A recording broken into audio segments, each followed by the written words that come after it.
আসসালামু আলাইকুম। ইতিমধ্যে পাসপোর্টের দুইটি মেজর আপডেট চলে এসেছে। যারা দেশে অবস্থান করছেন এবং বিদেশে রয়েছেন প্রবাসী ভাই বোনেরা উভয়ের জন্যই দুইটি আপডেট কিন্তু হেল্পফুল হতে যাচ্ছে। তো প্রথম যে আপডেটটা চলে এসেছে, আপনারা হয়তোবা ইতিপূর্বে জানতেন যে যাদের বয়স হয়তোবা 65-র বেশি এবং যাদের বয়স 18-র কম, তারা চাইলেও কিন্তু অনেক ক্ষেত্রে 48 বা 64 পৃষ্ঠার পাসপোর্ট নেওয়ার ক্ষেত্রে ধরাবাঁধার নিয়ম ছিল। অনেকে চাইলে 10 বছরের পাসপোর্ট কিন্তু নিতেও পারতো না। তো বর্তমান সময়ে সরকার পাসপোর্ট অধিদপ্তর কর্তৃক যে নীতিতে পরিবর্তন নিয়ে এসেছে, এখানে দেখা যাচ্ছে যে যাদের বয়স 65-র বেশি তারা চাইলে কিন্তু এখন 10 বছর মেয়াদি পাসপোর্ট নিতে পারবে। সেটা আপনি 5 বছর চাইলেও নিতে পারবেন, কোনো সমস্যা নাই। আপনি 10 বছরটাও নিতে পারবেন, সেটা 48 পৃষ্ঠার হোক বা 64 পৃষ্ঠার হোক। তবে উল্টো দিকে যাদের বয়স হয়তো বা 18-র কম, সেক্ষেত্রে কিন্তু আপনাদের এখানে 48 পৃষ্ঠার পাসপোর্টই নিতে হবে এবং এই পাসপোর্টের মেয়াদ মিনিমাম 5 বছর। 10 বছরেরটা কিন্তু সর্বোচ্চ নিতে পারবেন না। ভিডিওটা লাইক করে চ্যানেলে নতুন হলে সাবস্ক্রাইব করে দিবেন, যাতে করে এই ভিডিওটা আরও মানুষের কাছে পৌঁছে যায় এবং তারাও উপকৃত হতে পারে।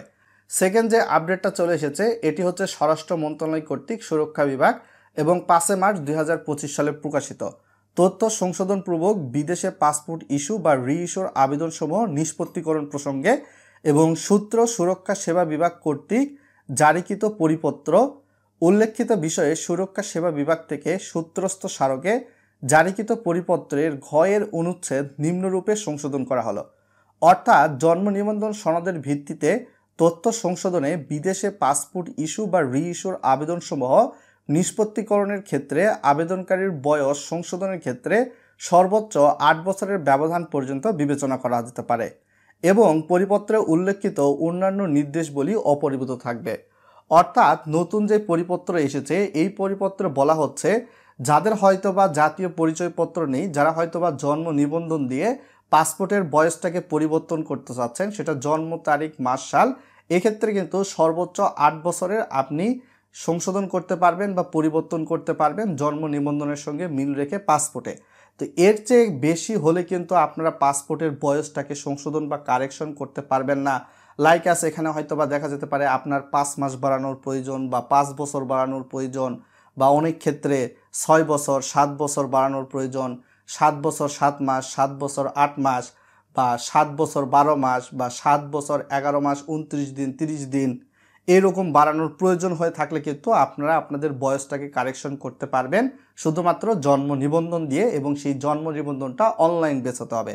তবে যদি দেখা যায় কোনো কারণে আপনার বয়সটা 8 বছরের বেশি হয়ে যাচ্ছে, তো 8 বছরের বেশি বলতে দেখা যাচ্ছে যে আপনার বয়সের জন্ম তারিখ মাস সাল সবগুলো মিলে হয়তো বা 8 বছর 1 দিন বাড়াতে হবে, বা 8 বছর 10 দিন, 8 বছর 12 মাস, বা 9 বছর 10 বছর 11 বছর এইরকম বাড়াতে হবে, এগুলা কিন্তু পারবেন না। এবং এক্ষেত্রে এই পরিপত্রে আরও যে বিষয়টা উল্লেখিত, যে আপনারা হয়তো বা লক্ষ্য করেছেন কিনা জানি না, যে সকল প্রবাসী ভাই বোন বিদেশে আছে তারাই কিন্তু শুধুমাত্র জন্ম নিবন্ধন দিয়ে পাসপোর্টটাকে কারেকশন করতে পারবে। তো যেই সকল প্রবাসী ভাই বোন দেশে অবস্থান করছেন তারা জন্ম নিবন্ধন দিয়ে পাসপোর্টের বয়সটাকে সংশোধন বা কারেকশন কিন্তু করতে পারবেন না, এই সুযোগটা কিন্তু রাখা হয়নি। সো উভয় দিকগুলাই কিন্তু আপনাদেরকে আমি বিস্তারিত একদম ডিটেলস আইডিয়া দিয়ে দিয়েছি।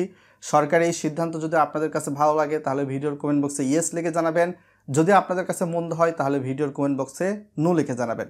সো আজকে এখান থেকে বিদায় নিচ্ছি, সকলে ভালো থাকবেন, ভালোর দলে থাকবেন, সবাইকে জানাচ্ছি রমজান মোবারক।